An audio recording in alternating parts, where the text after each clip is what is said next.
Here's my split cooling on my little R170 and 112K, aka SLK32 AMG, or in this case it's an SRT6, but it's basically the same car. So you can see my flow is pretty good. I'm loving it. That's whatever coolant was left in the intercooler circuit. I had drained it mostly, but there's some left in there, mixed with mostly water. That's why it's discolored. And so I have my electrical, my power ran that way. The fuse box. I have my hoses. No kinks. Luckily, there's a hole in the chassis down there. It's a pretty big hole. I was surprised both hoses fit through. There's a foam insert that goes here. I'm going to put the foam insert there and leave. There's a space in there for there's like pockets and stuff. So I'm going to try to find a spot for the pump in there, and it'll make it to where it's not rolling around. But it's okay for now. And so then the hoses go down there, and this is where they come out under there. You can see the hole holds them both pretty well. And then I ran them down along the chassis. This is a convertible, so it has anti-roll bars, so I actually ran it along the anti-roll bars. Okay, here's under the car. So this right here is an anti-roll bar. That's only on the convertible, so I ran it along there and zip tied it. Yes, I do know I need to get some industrial strength zip ties. I'm gonna do that. And then what was cool is on the Crossfire, at least, it has a big hole there, but it has these holes right there.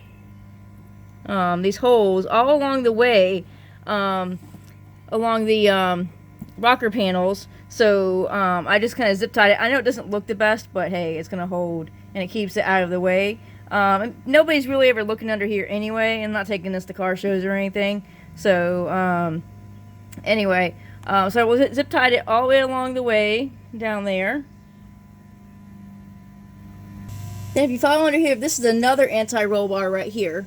This is only in the convertible, so I don't know what people with the coupes do, but anyway, so it's an anti-roll bar. Ran it along there, and then to the front. This is a little tricky, but trying to make sure I didn't get it in the suspension or anything. There's this bar that I kind of put it over. I don't think this moves, but I'm not entirely sure. I guess I'll find out.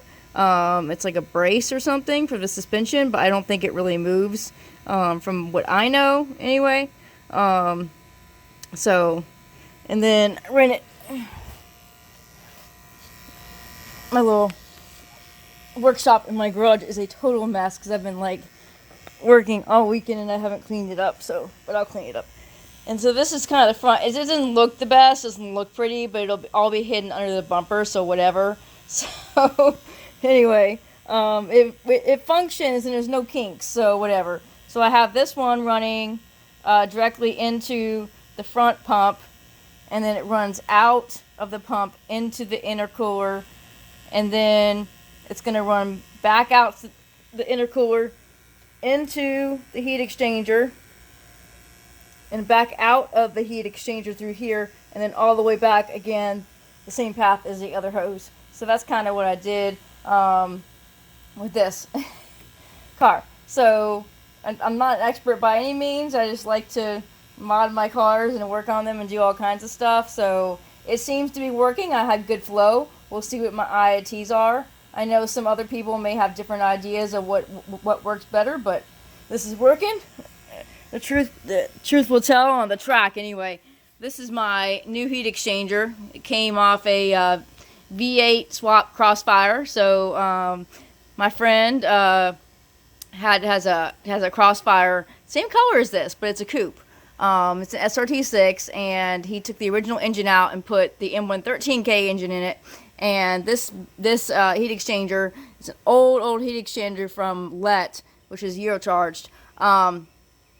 From years ago, but it was for the V8. But he had modified it for the R170 chassis because his car is an R170, so it just bolted right on. But it's the bigger V8 intake versus like an intake for a V6. It's probably not the largest heat exchanger. Probably could do a bigger one, but on these Crossfires, there's not a whole lot of space in the front anyway. So we'll see how it does at the track, you know.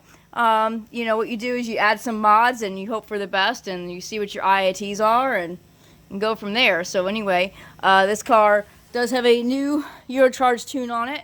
So we'll see what she does at the track. She did a 12.265 in 54-degree weather. I think the DA was like -700 that day or something.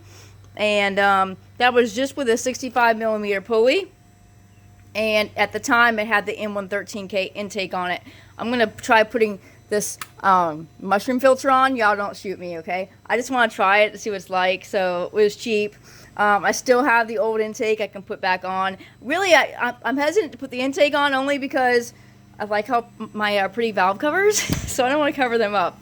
But anyway, so this is my pretty little SRT6. This is my little project I've been working on. Oh, and I did the split cooling. Interesting.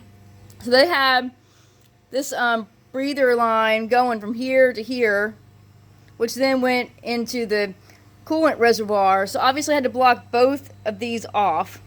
Now this is where on the M113Ks where you're going to bleed this air out of the system. So of course I'm probably never going to remove this, but this I'll be removing to bleed the system. So basically I copied my E55. The design of it. This hose had a little T on it, and it crossed over it connected onto this thing, this hose. So basically, the coolant from this reservoir went into this hose, and then there was a T right here. I removed the T and just put a straight connector, a brass connector, and then put hose clamps on both sides. So that isolated the system right there. I tried to use factory hoses as much as possible. And I didn't want to cut any factory hoses. The factory hoses are great because they're already molded into shape, so you don't have to worry about kinks. So I tried to use them as much as possible. So, and then this is a little bit different on the Crossfire or on the R170. Probably the C32 is similar, I can't remember. But this is how we do our always on mod, or at least it's one of the ways that people do it.